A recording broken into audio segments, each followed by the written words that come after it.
মির্জা ফখরুল ইসলাম আলমগীরের একটা কথায় বোঝা যাচ্ছে যে এই সময় এই কথা বলার কথা না, কিন্তু বলছেন। তার মানে চাপে পড়েছে বিএনপি, এবং এখন যারা বিএনপি নেতৃত্ব দিচ্ছেন তারা কিছুটা চ্যালেঞ্জের মুখে পড়েছে। এই চ্যালেঞ্জটা এসছে জামাত সহ একটা ইসলামী আহ, ধর্মীয় রাজনৈতিক দল। খবরের শিরোনামটা দেখলে বুঝতে পারবেন যে বিএনপি উড়ে এসে জুড়ে বসেনি। এ কথাটা কেন বলছে এটা তো বলার অপেক্ষা রাখে না। বিএনপিকে এখন কি নতুন করে চিনতে হবে মানুষকে? তারা কি চেনেনি? মির্জা ফখরুল ইসলাম আলমগীর বলছেন, আমি একটু কথাগুলি কোট করি, তারপর বিশ্লেষণ করতে সুবিধা হবে, এবং আপনারাও নিশ্চয়ই মতামত দিয়ে এই বিশ্লেষণে যুক্ত হবেন আশা করি। এই দেশে যা কিছু ভালো সব কিছু দিয়েছে বিএনপি, তাই নানা নির্যাতন নিপীড়ন করেও দলটিকে কেউ বিলীন করতে পারেনি।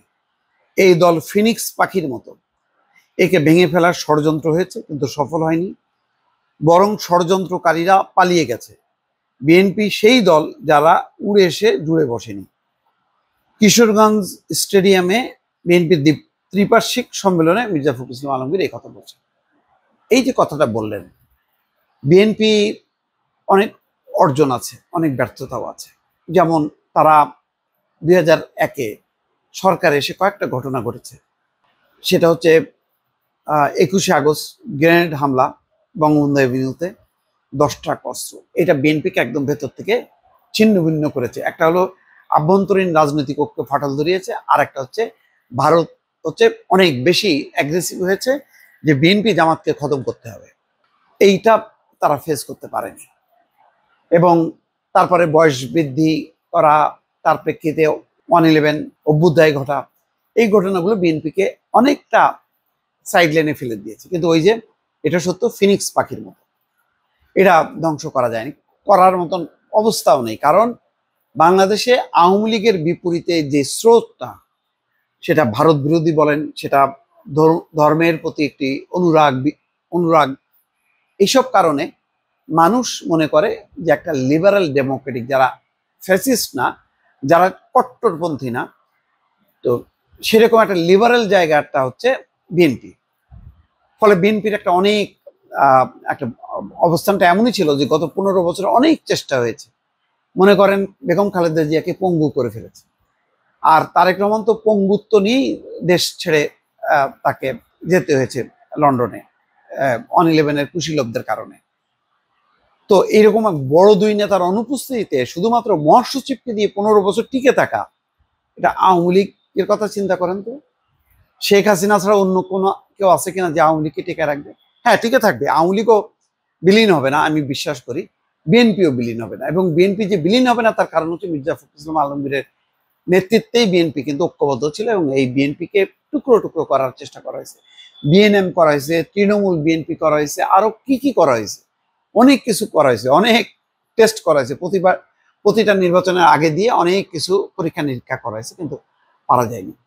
কিন্তু 5ই আগস্ট পরিবর্তনের পর একটা উগ্রপন্থার একটা উদ্ভব ঘটছে, যাদেরকে চরমভাবে কোণঠাসা করছিল যে এই ভারত বিরোধী শক্তিকে। তারা হঠাৎ করে মনে করছে যে এখনই সুযোগ, এখনই ভারতের বিরুদ্ধে যুদ্ধ করো, এখনই একটা উন্মাদনা তৈরি করো। যার কারণে দেখবেন যে অনেকগুলো হিন্দু মন্দির যেমন হয়েছে, তেমন মাজার, দরগা শরীফ, সেগুলোর উপর হামলা হয়েছে। এগুলো হচ্ছে উগ্রপন্থা। এবং ওই যে তৌহিদি জনতার নামে যেখানে সেখানে মব তৈরি করা, এই ক্ষেত্রে ইউনূস সরকার চরমভাবে ব্যর্থ হয়েছে। তিনি দড়ি মাছ না ছুঁই পানি ভাবে চলতে গেছে, কিন্তু শেষ পর্যন্ত বিষয়টা ভালো হয়নি। 111-এর সময় অন্তত একটা মানুষ সবাই স্বীকার করে যে আইন শৃঙ্খলা পরিস্থিতি নিয়ন্ত্রণে ছিল। এখানে যেটা হয়েছে, ইউনূস সরকারের সময় সেনাবাহিনীকে পর্যন্ত দুর্বল করে ফেলছে, ভয়টা ভেঙে দেওয়া হয়েছে। এখনো এই খোঁড়ায় খোঁড়ায় চলতেছে। তো এইসব কারণে যেহেতু উগ্রপন্থার উদ্ভব ঘটছে, আর বিএনপি যেহেতু লিবারেল পার্টি, তারা সাংবিধানিক শাসনে বিশ্বাস করে, আইনের শাসনে বিশ্বাস করে, সুতরাং 5ই আগস্ট তারা সরকার পরিবর্তন হয়েছে গণ অভ্যুত্থানের মধ্য দিয়ে, কিন্তু সংবিধান সহ সবকিছু উড়ায় দাও, পাল্টায় দাও, বিলীন করে দাও, এই নীতিতে বিশ্বাসী না। বরং অতি দ্রুত একটা শাসনতান্ত্রিক ব্যবস্থায় বিএনপি যেহেতু উদ্গ্রীব, সেখানে বাধা হয়ে দাঁড়াইছে উগ্রপন্থীরা। সেই উগ্রপন্থীদের চ্যালেঞ্জের মুখে পড়েছে বলেই আজকে মির্জা ফখরুল ইসলাম আলমগীর এই কথা বলছেন যে বিএনপি উড়ে এসে জুড়ে বসেনি। সুতরাং অবশ্যই বিএনপির ব্যাপক সম্ভাবনা এবং আগামী নির্বাচনে তাদের অবস্থান নিঃসন্দেহে ভালো হবে। এখন সংবাদকর্মী হিসাবে তো আমি বলতে পারি না যে বিএনপি নিশ্চিত বিজয় হবে, এইটা বলাও ঠিক না। কিন্তু অনেক কিছু তার অনুকূলে আছে, আবার অনেক কিছু প্রতিকূলে আছে। এই যে উগ্রপন্থা, চরমপন্থাকে কিভাবে মোকাবেলা করা হবে, এটা বিএনপির জন্য একটা চ্যালেঞ্জ। কিভাবে আভ্যন্তরীণ শৃঙ্খলা রক্ষা করা যাবে, এটাও একটা চ্যালেঞ্জ। ফলে অনেকগুলো চ্যালেঞ্জ নিয়ে বিএনপিকে কিন্তু এগোতে হচ্ছে। কিন্তু এটা সত্য, মির্জা ফখরুল ইসলাম আলমগীর যেটা বলছে যে বিএনপি উড়ে এসে জুড়ে বসেনি, এটা সত্য। বিএনপি হচ্ছে একটা বাস্তবতা, এটা সবারই মনে রাখা দরকার।